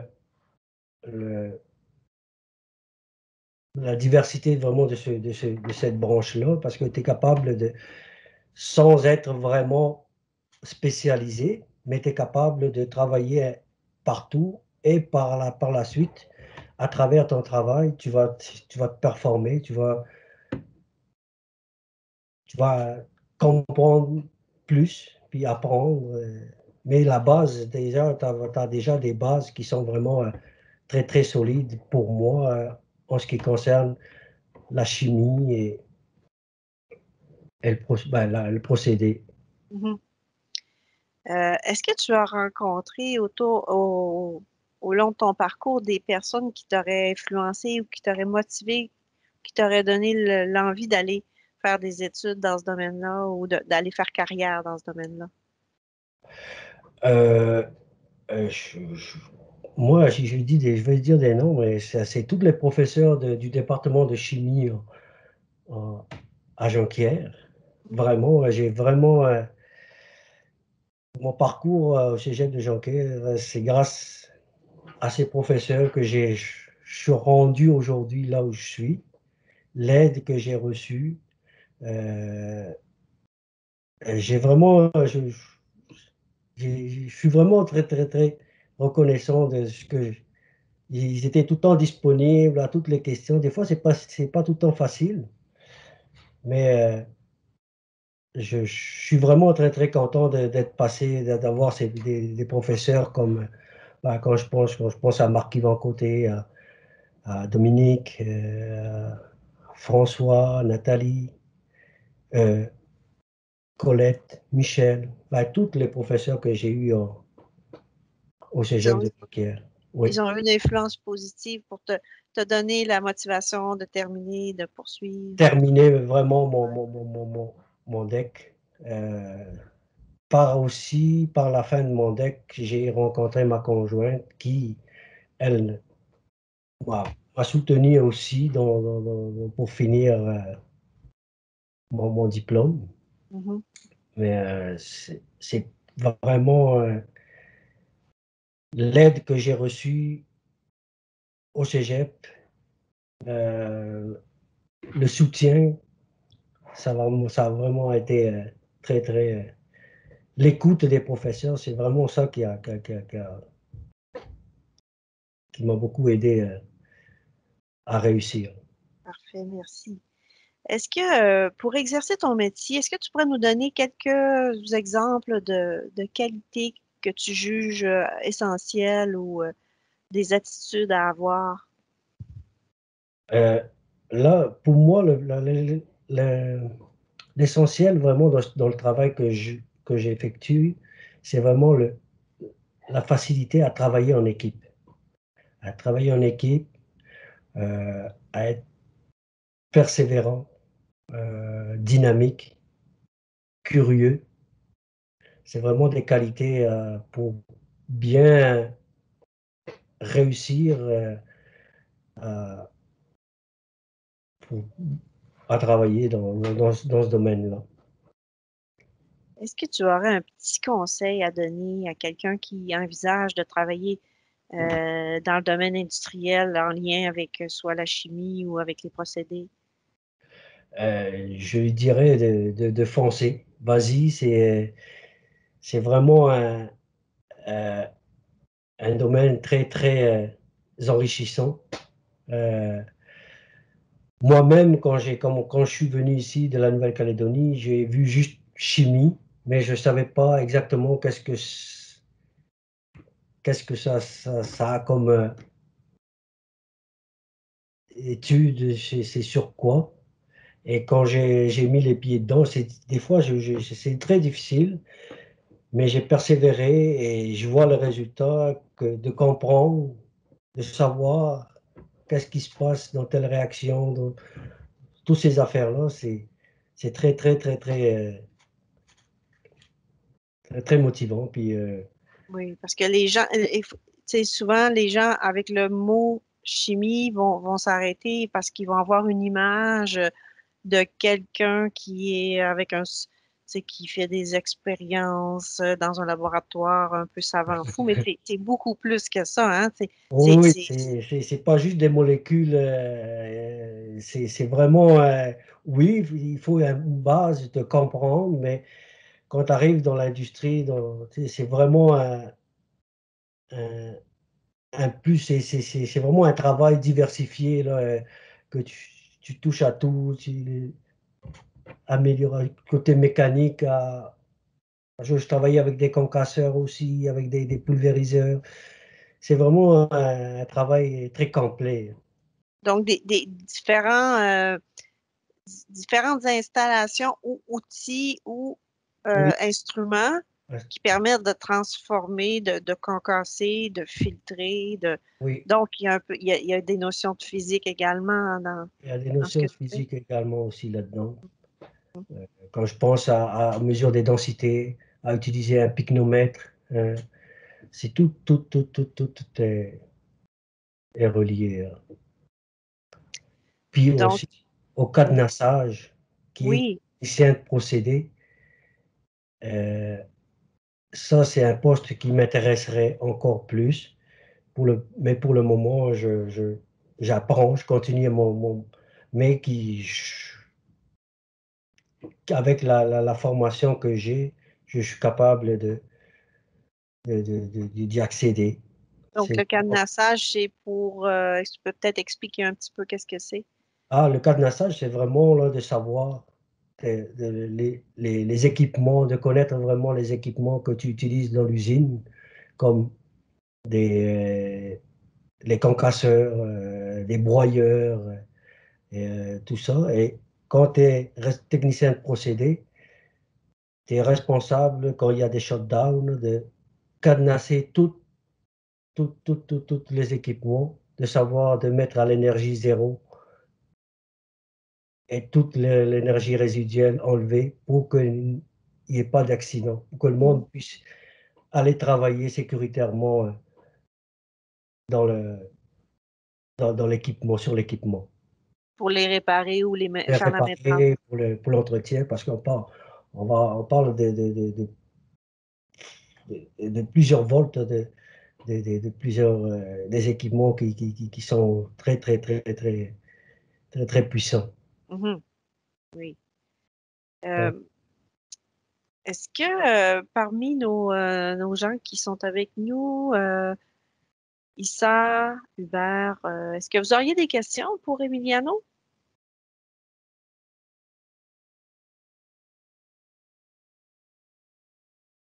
Non, il semblerait que tu aies répondu à l'ensemble des informations dont on avait besoin. Alors, merci beaucoup, Emiliano. ça fait plaisir. Donc, je vois qu'il est 20h30. Donc, je dirais, on peut commencer. Alors, merci beaucoup d'être présent avec nous. Alors, Hubert Marceau, je te laisse te présenter davantage au bénéfice des personnes là, qui pourront visionner la séance ensuite. Oui, ça fait plaisir. Je suis Hubert Marceau, en fait, je suis directeur du développement et cofondateur chez Laboratoire Phytochemia. Et ce soir, en fait, je représente Technique de laboratoire qui, à l'époque, s'appelait Chimie analytique, que j'ai fini en 2007, en fait. Pour faire un topo rapide de mon parcours, j'ai un parcours qui est plutôt atypique, dans le sens que moi, j'ai débuté par faire sciences nature, sciences de la nature, en fait, pendant 2 ans, que je n'ai pas complété. Par la suite, j'ai pris une année sabbatique et je suis revenu en technique de chimie analytique, en fait, une année plus tard. Après mes 3 ans de technique, en fait, j'ai continué au bac. Après le bac, j'ai continué à la maîtrise. À la maîtrise, je n'ai pas terminé la maîtrise, mais entre-temps, j'ai démarré mon entreprise, qui est un laboratoire qui est spécialisé, qui se trouve au Saguenay, donc un laboratoire d'analyse chimique. Présentement, on est une vingtaine d'employés. On existe depuis 2013. J'ai un peu la particularité ici là, d'avoir fait un peu toutes les étapes des échelons, si on veut, dans le sens que j'ai travaillé autant comme technicien, autant comme gestionnaire de techniciens, puis autant comme euh, quelqu'un qui va embaucher des techniciens. J'ai débuté en fait comme technicien. J'ai débuté parce que étant le fondateur de mon entreprise et étant le seul technicien fondateur de mon entreprise, j'étais aussi le seul technicien de l'entreprise. Donc, j'ai pu faire toutes les étapes des techniques d'un technicien, c'est-à-dire autant de l'entretien, autant de la manipulation, autant du développement de méthodes, autant de l'application de méthodes, tout ce qui est aussi des tâches qui sont souvent sous-estimées, un petit peu moins reconnues, comme juste l'application de normes, ce genre de choses-là. Par la suite, au fur et à mesure que l'entreprise grandissait, donc on a été en mesure j'ai d'autres gens qui se sont joints à notre équipe. Dans un tel cas, il y a eu la formation des techniciens qui est venue aussi, le travail en équipe pour le développement, la mise en place, l'optimisation de toutes les méthodes. Donc, mon parcours a fait en sorte que j'ai pu et je touche encore aussi à peu près à toutes les parties du travail, autant au niveau technique, parce que je reste quand même le seul gestionnaire qui comprend bien le niveau technique de par mon expérience de technicien, et jusqu'au aussi au niveau plus chimique qu'on pourrait plus appliquer là, à un chimiste là, ou un bachelier. Mhm. Super. Je vais juste mentionner aussi que oui, effectivement, on a nommé le programme dont tu es issu comme étant technique de laboratoire, mais effectivement, c'est l'option chimie analytique, ça c'est demeuré. Mhm. Alors, ben, merci beaucoup pour ta présentation. Donc, un parcours assez diversifié quand même. Et du fait d'avoir ton entreprise, ça t'a amené à jouer plusieurs rôles. Donc, est-ce que par rapport justement au fait que toi, tu es entrepreneur, est-ce que tu es plus en ce moment ou en général attaché à tes fonctions de gestionnaire ou tu es vraiment encore aussi dans le cœur de l'action, c'est-à-dire comme sur le terrain, là, Je dirais que l'un va avec l'autre, les deux vont de pair. En fait, c'est rare présentement que je suis dans le laboratoire là, de façon prolongée, sauf peut-être pour superviser l'installation de nouveaux instruments ou certaines choses que, vu que j'ai un petit peu plus de liberté, là, des projets un peu plus personnels que je vais essayer. Par contre, tu sais, en tant que gestionnaire qui va gérer des équipes techniques, c'est quand même très important qu'on ait la vision et la conscience de ce qui se passe dans le laboratoire. Parce que c'est beau vouloir que les choses se fassent. Si le gestionnaire ne comprend pas comment les choses se fassent, c'est-à-dire quelles sont leurs portées, quelles sont leurs limites, quels sont les délais requis, souvent, ça peut causer quelques problèmes et éventuellement rendre des choses qu'on pourrait dire sous-optimales. Donc, sans dire que je suis les mains à la pâte dans le laboratoire, je dois passer dans le laboratoire environ une fois par jour pour prendre un peu des nouvelles, savoir qu'est-ce qu'il fait, qu'est-ce qui se passe, essayer d'évaluer aussi où ce que les techniciens travaillent, qu'est-ce qui peut être amélioré, tout ce genre de choses-là. Puis c'est quelque chose que je crois est très important au niveau d'un gestionnaire d'avoir vécu un peu ce qu'on gère pour être en mesure de mieux comprendre puis de plus facilement avancer dans les projets. Puis, est-ce que tu pourrais nous illustrer pour qu'on comprenne bien justement aussi la nature de ton entreprise? Euh, J'imagine que donc parmi tes employés, il y a quelqu'un qui est technicien de laboratoire, comme toi, tu l'aurais fait si tu avais poursuivi dans cette voie-là. Est-ce que tu peux nous illustrer un petit peu en quoi consiste son travail à cette personne-là? Absolument. En fait, nous, on est une équipe, on est 5 techniciens de laboratoire.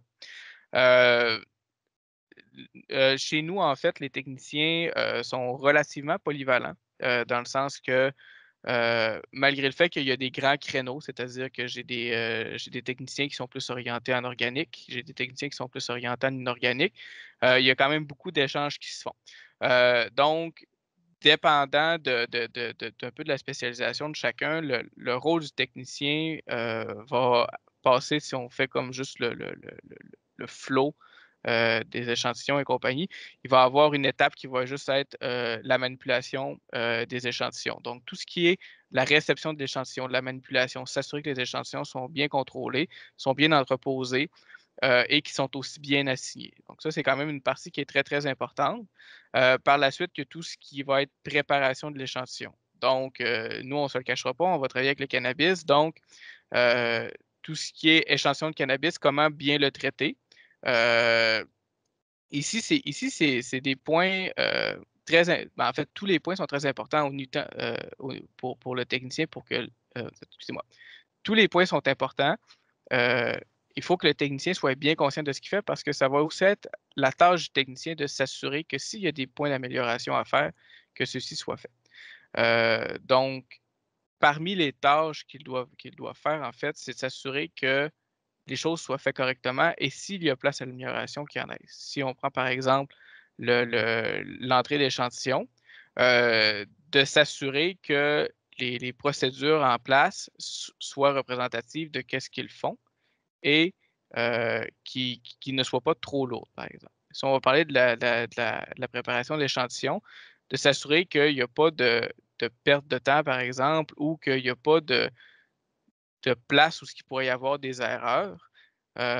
Lors, par exemple, du broyage, c'est super anodin, mais j'ai 2 techniciens présentement qui travaillent juste à optimiser le broyage, puis qui s'amusent, en fait, là, c'est surtout leur idée, à essayer de trouver des matières plus efficaces pour traiter les échantillons plus facilement, plus rapidement et plus simplement pour eux. Une fois que les préparations sont faites, ensuite de ça, il y a tout le côté analytique. Donc, les techniciens doivent aussi s'assurer que les instruments sont bien entretenus, qu'ils soient à jour aussi. Ça, c'est quelque chose que beaucoup aiment. Donc, dans le fond, chez nous, on n'hésite pas à ouvrir les équipements. D'ailleurs, ça, c'est quelque chose qui est souvent un peu intimidant là, quand les gens commencent à travailler, surtout en sortant de l'école. Quand on donne un tournevis, puis qu'on te demande d'ouvrir quelque chose qui vaut 300 000 des fois, c'est un peu intimidant, mais ça reste quand même le fun parce que quand on prend le temps de bien comprendre comment ça fonctionne, c'est des technologies qui sont vraiment agréables. C'est des technologies qui sont aussi surprenantes et impressionnantes à voir. Donc, c'est une partie qui est aussi très, très amusante, ce niveau-là. Une fois que les échantillons, une fois que les analyses sont faites sur les instruments, il y a tout le côté aussi vérification des résultats. Ici, encore une fois, ça dépend. Il y en a qui aiment beaucoup les chiffres, il y en a qui les aiment beaucoup moins. Il y en a qui vont beaucoup aimer écrire des rapports, il y en a qui vont beaucoup moins aimer ça. Donc, il y a un peu pour tous les goûts ici. Ceux qui aiment les mathématiques, faire des statistiques, il y en a, malgré le fait qu'on pense souvent qu'il n'y a pas beaucoup de statistiques en chimie parce qu'on a tendance à ne pas en voir beaucoup. Quand on commence à gratter un peu plus, là, il peut y avoir beaucoup de plaisir à avoir là-dedans aussi. Donc, ce qui peut être plaisant ici, c'est que justement, vu qu'il y a quand même une bonne variété de tâches, un technicien va être en mesure de trouver son créneau et d'exceller dans ce créneau-là. Et par la suite aussi varier ses activités selon ses désirs. Si on veut illustrer, mettons, globalement, parce que là, ce que je comprends, c'est que vous recevez des échantillons. Est-ce que c'est uniquement, de te mentionner cannabis, mais est-ce que ça peut être d'autres sortes d'échantillons aussi? Oui, ben nous, en fait, on travaille avec les plantes, on travaille OK. avec des clients sur toute la planète. Donc, on reçoit plus de 300 types d'échantillons différents. OK. Donc, nous, on a des techniciens en chimie qui sont aussi botanistes. OK. Parce qu'ils doivent apprendre les noms latins des plantes, parce que chaque plante va avoir sa particularité, donc chaque échantillon végétal va avoir sa particularité. On a un technicien en chimie qui est aussi ferblantier. Mhm. Donc, tout ce qui est entretien des hottes, entretien des appareils, entretien de l'infrastructure, du laboratoire. Donc, ça, c'est aussi quelque chose qu'ils aiment. Ça, c'est d'ailleurs quelque chose qui est des fois aussi plaisant. Moi, souvent en entrevue, je posais la question, en fait, c'est quelles sont tes compétences transversales? On a des techniciens qui sont capables de programmer aussi. Donc, le, le, le- le- les techniciens vont être appelés à appliquer des connaissances qui ne sont pas nécessairement toujours reliées à la chimie, Mhm. mais qui vont les aider dans leurs tâches à tous les jours. Donc, au final, l'objectif dans la chaîne d'analyse et tout ça, c'est d'arriver à connaître la composition précisément ou c'est plus que ça aussi? Ça dépend des analyses. Donc, qui dit 300 types d'échantillons, dit 300 types d'analyses différentes. Bon, il y en a beaucoup qui se recoupent, qui se ressemblent beaucoup, là. Mais ça va dépendre. Donc, nous, on a deux grands créneaux. On a un créneau qui est plus régulé, dans le fond. On a un créneau qui est plus informatif. Donc, dans certains cas, on va travailler beaucoup dans la détection des fraudes. Donc, ici, on va prendre, par exemple, des échantillons d'huile essentielle, puis on va s'assurer que ce qui est écrit sur le flacon, c'est ce pourquoi le client paye.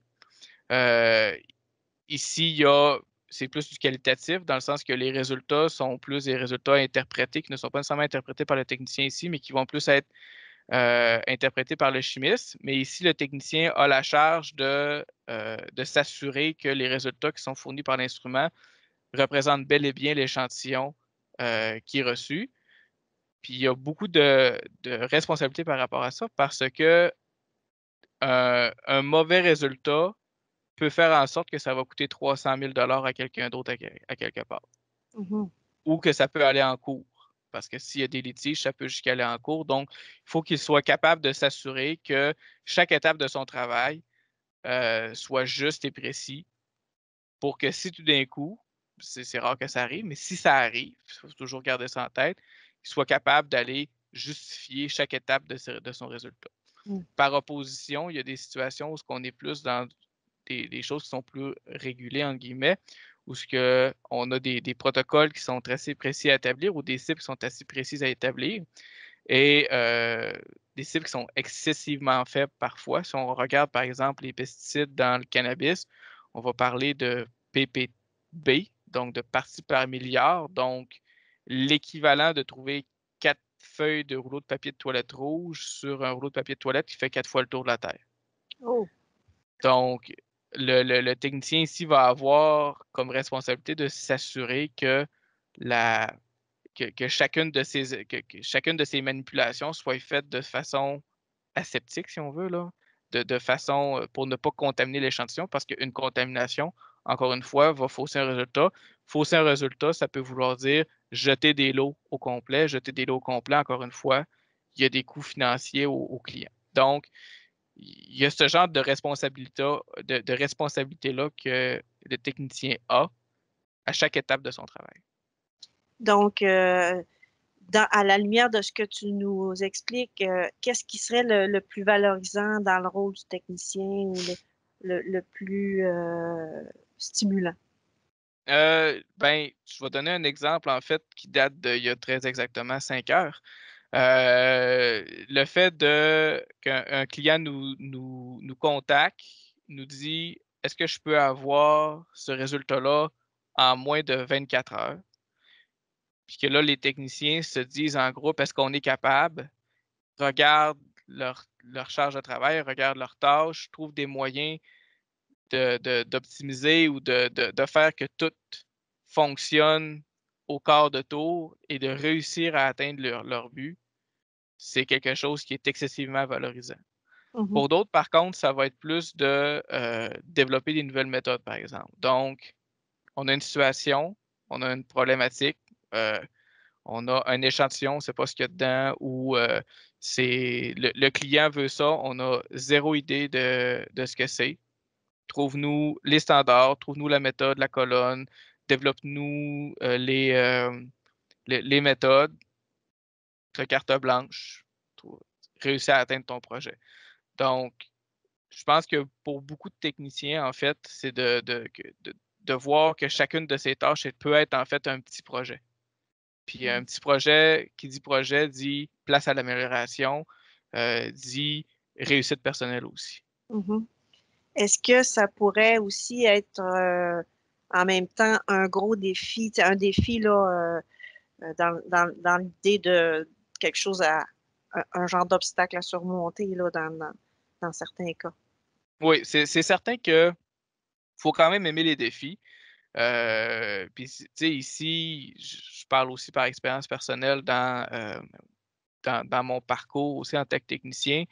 Des fois, il y a des choses qu'on ne comprend pas, qu'on ne peut pas nécessairement comprendre avec toutes les informations qu'on a. Par contre, presque tous les défis peuvent facilement être réglés en travaillant en équipe.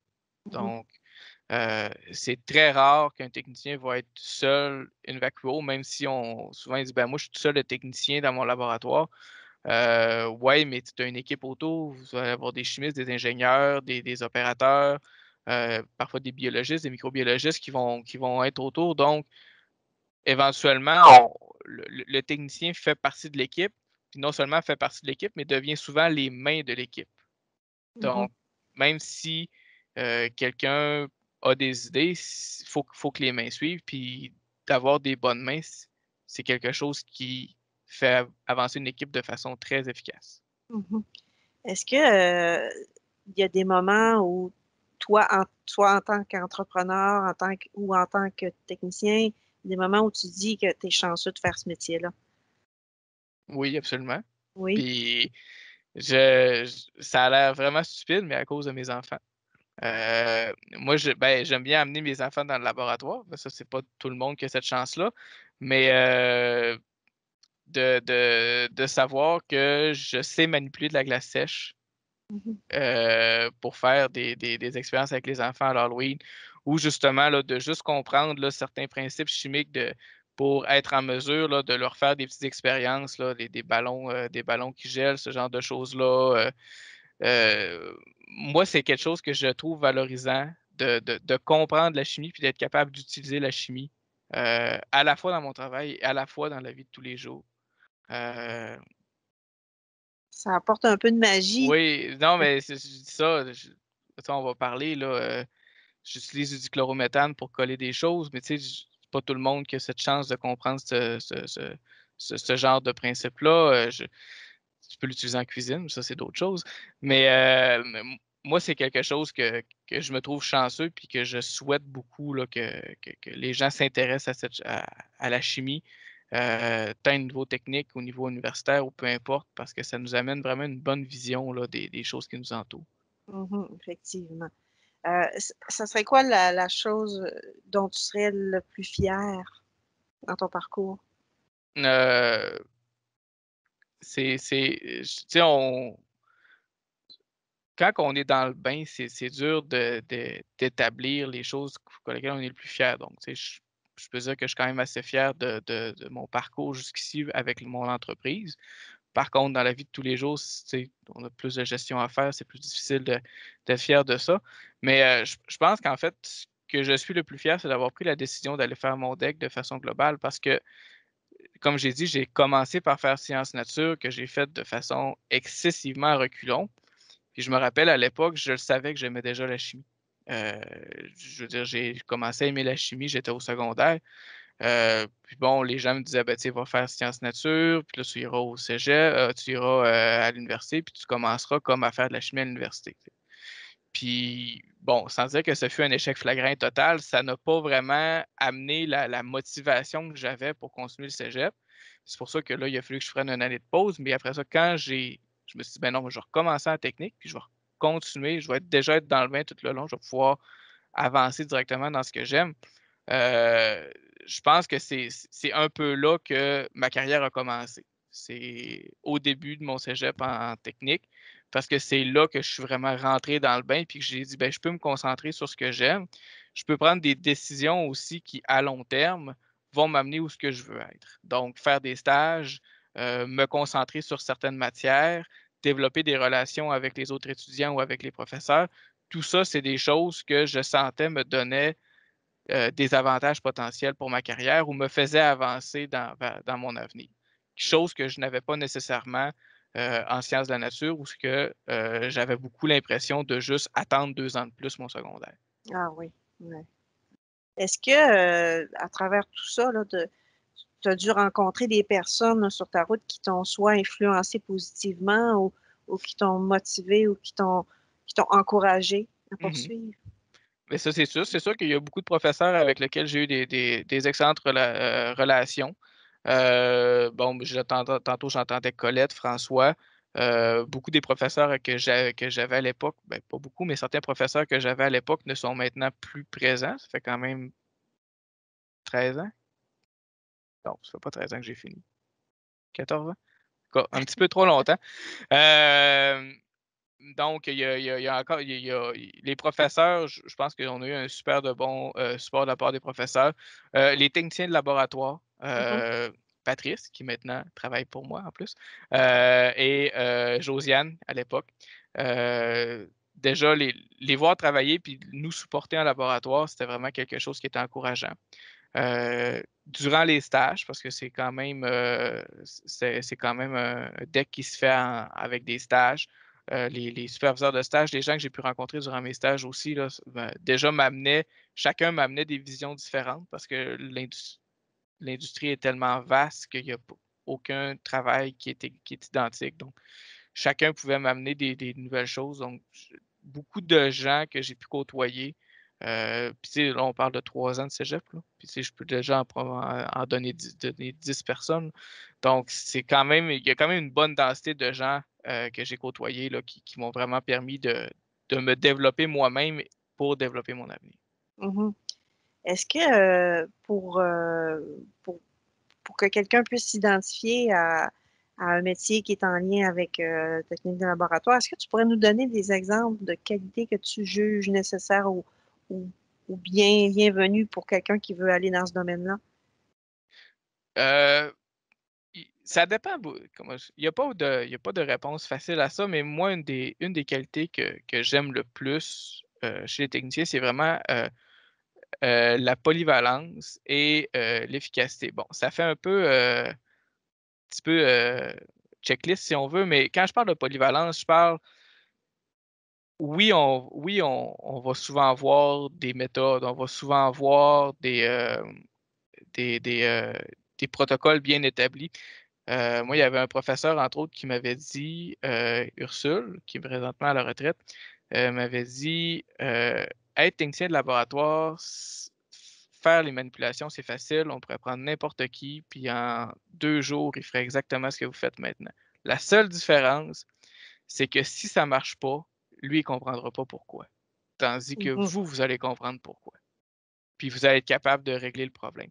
Donc, quand je parle de polyvalence, je parle ici d'être en mesure de faire des liens avec des choses qui sont un peu en dehors du domaine. Tu sais, si tes ballons sont coincés ensemble, ce n'est pas un problème de chimie analytique, c'est un problème physique. Donc, si tu es un peu mécanicien, tu vas comprendre que de chauffer le ballon, ben, c'est quelque chose qui se fait déjà dans d'autres domaines. Donc, c'est beaucoup ce que je parle par polyvalence. Ensuite, par efficacité, tantôt quand je disais que le technicien va être les mains d'une équipe, c'est d'être en mesure de voir le travail puis de savoir, de mettre en place chacune des étapes du travail pour être en mesure de faire quelque chose qui est continu. Donc, pas obligé de te brûler à faire des roches, mais juste de faire quelque chose qui est constant et continu. Donc, d'être efficace dans ton travail. Parce que, tu sais, si tu dis, ben, je vais faire ça, puis après ça, tu ne sais pas qu'est-ce que tu fais. Puis là, tu attends, puis là, tu te rends compte que là, ben là, tu es pris par le temps. Tandis que si tu aurais juste bien placé les choses dans ta tête de la bonne façon, ben, ça aurait bien été. Il y a un autre professeur, plus à l'université, qui m'avait dit souvent les chimistes et ceux qui travaillent en chimie font des bons gestionnaires. Parce que on est souvent poussé à avoir une vision globale des choses. Donc, quand on va regarder un processus, ben, il va falloir regarder à la fois le big picture, à la fois la finalité, mais aussi chacune des étapes, puis aussi chacune des parties que comprennent chacune des étapes, parce qu'on va travailler avec des entités qui sont excessivement petites et à la fois pour avoir des résultats qui peuvent être excessivement grands. Donc, d'avoir cette efficacité de voir tout, tout le projet, dans le fond, c'est vraiment quelque chose qui est bon pour un technicien. Oui, ouais, super. Est-ce que tu aurais un petit conseil à donner à quelqu'un qui envisage de faire carrière dans le domaine? Ben, mon conseil, en fait, c'est de ne pas hésiter à expérimenter puis à explorer. Je pense que bon, la curiosité est toujours bonne dans à peu près tous les domaines, mais de ne pas hésiter à, si on a une avenue qui peut nous pousser à aller plus loin, si on a quelque chose qui peut nous intéresser, même si ça peut être anodin, faire des savons, c'est tellement une belle technique. Puis, tu sais, quand on pousse sur comment faire des savons, ben, on découvre plein de subtilités. Donc, juste d'être en mesure de vouloir pousser dans un de ses intérêts, puis de ne pas hésiter à poser des questions puis à aller chercher, je pense que c'est mon meilleur conseil que j'aurais donné.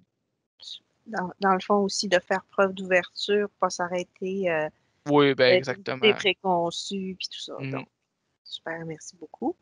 Est-ce que tu avais quelque chose à ajouter? Non, absolument pas. Mais je te remercie pour l'opportunité. Ben, je te Je remercie. suis très intéressé à encourager les gens à aller dans le domaine, en fait. C'est quand même un domaine qui me passionne. Ben, c'est intéressant, ton profil est vraiment intéressant dans le sens que tu connais très bien le rôle de la personne diplômée en chimie analytique, technique de laboratoire, mais en même temps, tu as la vision de l'entrepreneur qui a créé une firme qui fait dans ce domaine-là. Donc, c'est vraiment intéressant ton parcours d'avoir ces deux aspects-là réunis. Et puis, effectivement, si on projette de faire d'autres types d'activités du genre pour informer les jeunes, là, c'est sûr qu'on va faire appel à toi là, éventuellement là, pour venir encore une fois témoigner. Ça me ferait plaisir. Ben, merci beaucoup encore une fois, puis je te souhaite une bonne fin de soirée. À toi aussi. Au revoir. Alors, merci. Au revoir tout le monde.